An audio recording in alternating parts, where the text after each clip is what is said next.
If you were left alone on a remote island where the last 3 men vanished without a trace, would you survive the night? The sea around Flannan Isle never truly sleeps. It breathes, it watches, and on certain nights it seems to whisper in a language older than men, older than stone, even older than the lighthouse that stands upon the jagged rock like a lonely sentinel against eternity. In December of 1900, the steamer Hesperus approached the Flannan Isles through a gray and restless Atlantic, its captain expecting to see the steady, comforting beam of the lighthouse cutting through the mist. But the light was dark, and darkness at sea is not merely the absence of illumination. It is a warning, a hunger, a silent promise that something is wrong. 3 lighthouse keepers were assigned to that outpost of isolation: James Ducat, Thomas Marshall, and Donald MacArthur, men hardened by wind and salt, men accustomed to the crushing loneliness of weeks spent staring at an endless horizon. Yet when the relief keeper Joseph Moore finally stepped onto the island days later, guided by crashing waves and a growing dread in his chest, he found something that made his blood turn cold. The entrance gate was closed, the flagstaff bare, and as he climbed the steep stone steps toward the lighthouse door, he felt an unnatural stillness, as if the island itself were holding its breath. Inside, the kitchen table was set, a chair overturned, oilskins missing from their hooks, and the clock on the wall had stopped ticking, its hands frozen in a silent accusation. The logbook entries told a stranger story still, speaking of furious storms and winds that tore at the structure, yet weather reports from the mainland insisted that the sea had been relatively calm during those days, and one final entry described one of the men weeping, another unusually quiet, and MacArthur, known for his temper, strangely subdued, as though something beyond the walls had humbled him into silence. There were no bodies on the rocks below, no signs of struggle, no blood, no shattered glass, only the relentless Atlantic pounding the cliffs as it had done for centuries, indifferent and eternal. And so the question lingered like a shadow stretching across the water. What could drive 3 experienced men to abandon their posts simultaneously, leaving the light to die in the night?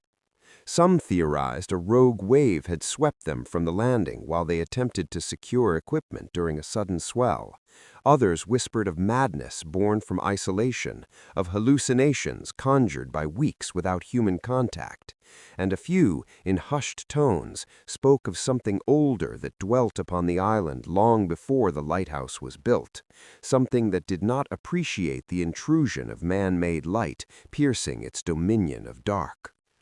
Joseph Moore later confessed that as he spent his first night alone inside the lighthouse, every creak of timber sounded like footsteps on the stairs. Every gust of wind against the glass felt like a knuckle rapping softly, insistently. And when he looked out toward the sea, he could have sworn that between the crashing waves and drifting mist, there were shapes moving just beyond sight, patient and waiting, as though the disappearance of Ducat, Marshall, and MacArthur was not an accident, but an invitation. The official inquiry concluded that the 3 men were likely lost to the sea, victims of a tragic accident brought on by treacherous waves and poor judgment. Yet the explanation felt too clean, too convenient, like a story written to quiet, restless minds rather than reveal a deeper truth. Because islands remember things, and Flannan Isle has had more than its share of uneasy legends,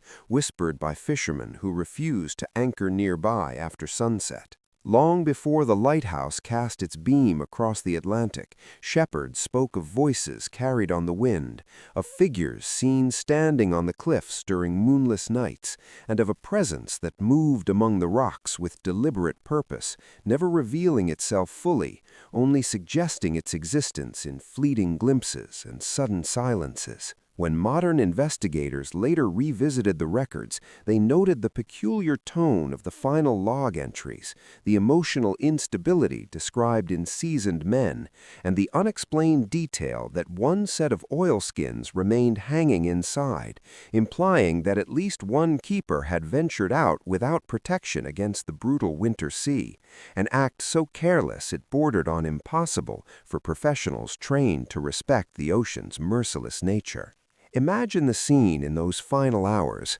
the wind rising not in fury but in a low, mournful hum, the lantern room above casting its steady rotation across dark water, and somewhere beyond the rocks a sound, not the crash of waves, nor the cry of seabirds, but something rhythmic, almost like breathing, drawing nearer with each passing minute until one of the men steps outside to investigate, then another follows, and the third, unwilling to be left alone within stone walls that suddenly feel like a tomb, joins them, and together they descend toward the landing where the sea meets rock in a violent embrace. Perhaps a wave did come, towering and sudden, swallowing them in seconds, but if so, why were there no signs of desperate clawing at stone, no remnants cast back by the tide, no trace at all after days of searching? Or perhaps they did not fall, perhaps they were called, compelled by something that thrives in isolation, something that feeds not on flesh but on fear, drawing strength from the human mind